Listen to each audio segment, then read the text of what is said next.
Assalamu alaikum. Yaxshimi? Musofiringiz. Hoş bulduk. Allah razı olsun. Bismillah. Bu sizlerдің келгеніңіздер жалпы еліміз үшін айрықша. Мұсылман туғандар үшін өте чоң майрам. Рахмат. Иншалла сізбен ұшырасып келгеннен бері біз тағы қайерге барсақ мақтанғанымыз үшін қош келдіңіз тағы бір жолы. Allah razı olsun. Ханның көзін көрген өлбеп тұр деп болады ғой. Elhamdülillah sizдің екінші жолы жүз көрішіп отырмыз. Бұғыны да өзіңіз жақта. Бұл анша-мұнша кішін түсіне тіле кірмейсің ба? Сізге чоң рахмат. Allah razı olsun. Жылы маңай менен тосып алганыңызга дагы бир ыраазычылык билдиребиз. Атайын Кыргызстан мусулмандар дин башкармасынын областтагы өкүлдөр менен жыйын өткөрүп, анан ушул областтарда жетекчилердин катышуусунда муфтият, ошол эле учурда аймактагы хатибияттар, баш имам хатиптердин ишмердүүлүгү боюнча жергиликтүү жетекчилик менен биргеликте ушул иш-чараларды өткөрөлү деген максатта өтүп жатат. Буга чейин Ош шаары, Ош областы өттү.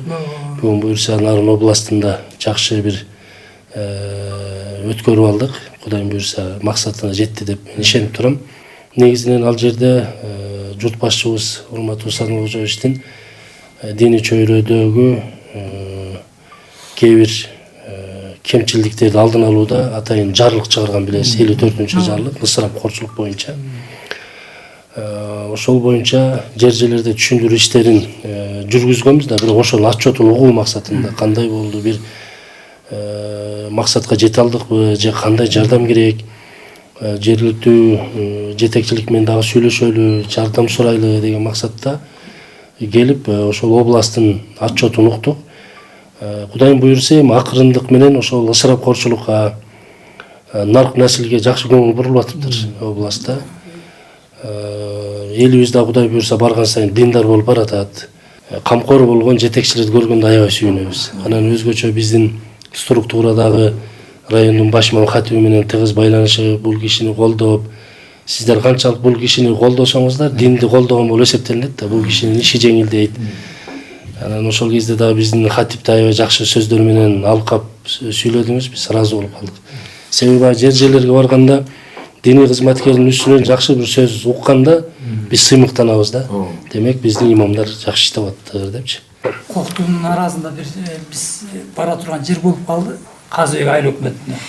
Ошол коктун арасында бир мечит турат да, мындай старинный, чатыры жок, башкасы жок. Сүрөттөргө тартып келди менен мына бул мечит да. Мечит туруп тоонун арасында. Тоонун арасында? Бул минбар. Монда бул дуболдор дагычы. Корап болду. Анан азыр жерден балдар сүйлөшүп атабыз, бир сыра реставрация алып турган сыртын жаап, ташырабаттарды алып үстүн жаап.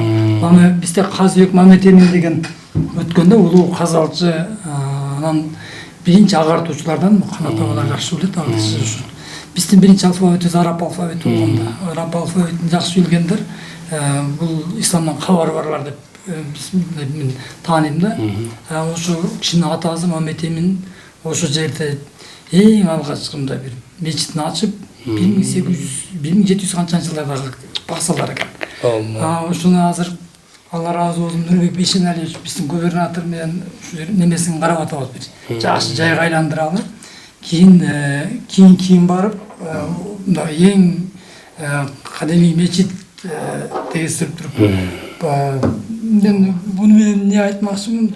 Бизде ат башыда күчтүү алымдардын мекени болгон экен да. Кандай жарашат деген. Анан мына берде биздин Ат башы районунун ардактуу атуулуу атайын наамы бар. Сизге Allah razı olsun. тапшырып коелу. Мондай кылып туруп даярдап койдук. Sütle bir çıkmayın. Maşallah. Allahu Akbar. Olsun. Арпет Ачагайым деген айлыбыз бар. Ошол жерде Шайлебек Дүйшеев деген күчтүү кыргыз эл акыны бар, жазуучусу. Азырда Кудайга шүгүр Бишкекте турат. Ушу кишинин 3 китеби чыккан Агындылар деген. Мунун кабагыңызда бар болуш керек. Бул ат башынын адабий энциклопедиясы деп коебуз да. Ушу Агындыларды окуган киши ат башынын эч бир бүрчөгүн көзүм жетип калды. Ушу китепти сизге тапшырып коелу.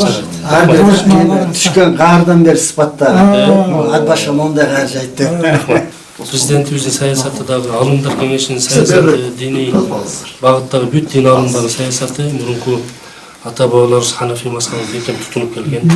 Анан ошол багытта коомчулукка исламдын баалуулуктарын салт менен айкалыштырып жетиштирели деген максатта атайын салттуу ислам түшүнүү деген китепче чыккан.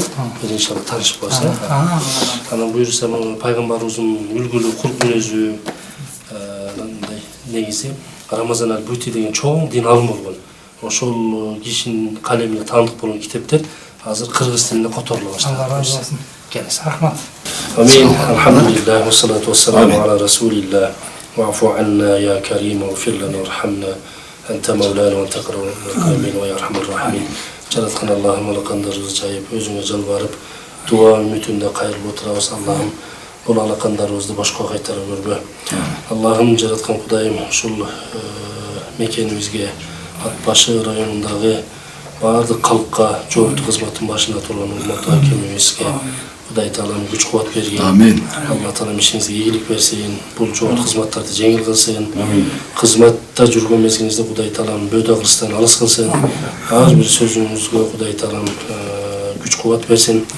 Аллахым жүзүңүздө жарык, ушул коллегияңыз менен, эл журт жамаатыңыз менен аман болуңуздар. Аллахым алтын башыңарды аман кылсын. Ойлогон, тилеген, ниет кылган максатыңарга жеткирсин. Кудайым эл журтубузду бөөдө кырсыктан, өзгөчө зилзаладан сактасын. Кудайым селдерден сактасын. Табиат кыргыздарынан эл журтубузду сактасын. Мамлекетибиз тынч болсун, аманчылыкта болсун.